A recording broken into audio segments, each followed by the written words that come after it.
നമസ്കാരം. Raf talk ഫുട്ബോളിലേക്ക് എവർക്കും സ്വാഗതം. വിക്ടർ ഗോയ്ക്കറസ് ഗോൾ അടിച്ചു കൂട്ടിക്കൊണ്ട് പൊളിച്ചെടുക്കുകയാണല്ലോ. അദ്ദേഹത്തിന് വേണ്ടി വരുന്ന ട്രാൻസ്ഫർ വിൻഡോയിൽ വമ്പൻ ക്ലബ്ബുകൾ രംഗത്തെത്തുക എന്നുള്ളത് സ്വാഭാവികമാണ്. എന്നാൽ ഇപ്പോൾ മാഞ്ചസ്റ്റർ യുണൈറ്റഡ് അദ്ദേഹത്തിനായിട്ട് നീക്കങ്ങൾ നടത്തുന്നു എന്നുള്ള വാർത്ത പുറത്തേക്ക് വരുന്നു. ഇത് റിപ്പോർട്ട് ചെയ്തിരിക്കുന്നത് ഫ്ലോറിയൻ പ്ലറ്റൻബർഗ് ആണ്. അദ്ദേഹം സ്കൈ സ്പോർട്സിൻ്റെ റിപ്പോർട്ടറാണ്, ട്രാൻസ്ഫർ അപ്ഡേറ്റുകൾ നൽകുന്നയാളാണ്.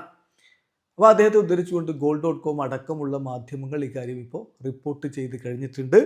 അദ്ദേഹത്തിന് വേണ്ടി ഗോയ്ക്കറസിന് വേണ്ടിയിട്ട് മാഞ്ചസ്റ്റർ യുണൈറ്റഡ് രംഗത്തേക്ക്. നമുക്കറിയാം, പൊളിച്ചെടുക്കുന്ന പ്രകടനമാണ് പോർച്ചുഗീസ് ക്ലബ്ബിൽ ഗോയ്ക്കറസ് നടത്തിക്കൊണ്ടിരിക്കുന്നത്. റൂബൻ അമോറിമിൻ്റെ കീഴിൽ 24 ഗോളുകൾ 21 മത്സരങ്ങളിൽ അദ്ദേഹം നേടിയിരുന്നു. ഇപ്പോൾ റൂബൻ അമോറിം മാഞ്ചസ്റ്റർ യുണൈറ്റഡിലേക്കാണ് പോയിട്ടുള്ളത്. അപ്പോൾ അവിടെ അവർ വീണ്ടും ഒരുമിച്ച് ചേരും അടുത്ത സമ്മർ ട്രാൻസ്ഫർ വിൻഡോയോടുകൂടി എന്ന സൂചനയാണ് സ്കൈ സ്പോർട്സിൻ്റെ റിപ്പോർട്ടർ എന്തായാലും നൽകുന്നത്. എന്നാൽ സിറ്റിക്കും താരത്തിൽ താല്പര്യമുണ്ട്. അതാണ് പ്രശ്നം. സിറ്റിക്കും അദ്ദേഹത്തിൽ താല്പര്യമുണ്ട്. സിറ്റിയെ യുവേഫ ചാമ്പ്യൻസ് ലീഗിൽ 4-1 സ്പോർട്ടിംഗ് തോൽപ്പിക്കുമ്പോൾ ഹാട്രിക്ക് നേടിയിട്ടുണ്ടായിരുന്നു വിക്ടർ ഗോയ്ക്കറസ്. അതുകൊണ്ട് തന്നെ അദ്ദേഹത്തിന് വേണ്ടി, സ്വീഡിഷ് താരത്തിന് വേണ്ടിയിട്ടുള്ള ഒരു ശ്രമങ്ങൾ ഇരു മാഞ്ചസ്റ്റർ ക്ലബ്ബുകളുടെ ഭാഗത്തു നിന്നും വരുന്നു എന്നുള്ള സൂചനകൾ കൂടിയുണ്ട്.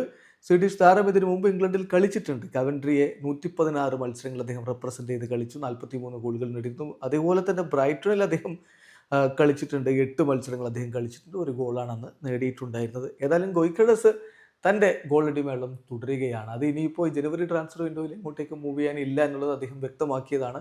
ഈ ഒരു സീസൺ മുഴുവനും എന്തായാലും അദ്ദേഹം പോർച്ചുഗീസ് ക്ലബ്ബിൽ തന്നെ തുടരും. അത് കഴിഞ്ഞ് അടുത്ത സമ്മർ ട്രാൻസ്ഫർ വിൻഡോയിൽ എങ്ങോട്ട്, അത് റൂബൻ അമോറിമിൻ്റെ മാഞ്ചസ്റ്റർ യുണൈറ്റഡിലേക്ക് ആവാൻ സാധ്യത കൂടുതൽ എന്ന് തന്നെയാണ് എല്ലാ സൂചനകളും പറയുന്നത്. വീഡിയോ അവസാനിക്കുന്നു. ഫുട്ബോൾ ലോകത്തെ കൂടുതൽ വിശേഷങ്ങളുമായി റാഫ് ടോക്സിൽ വരാം.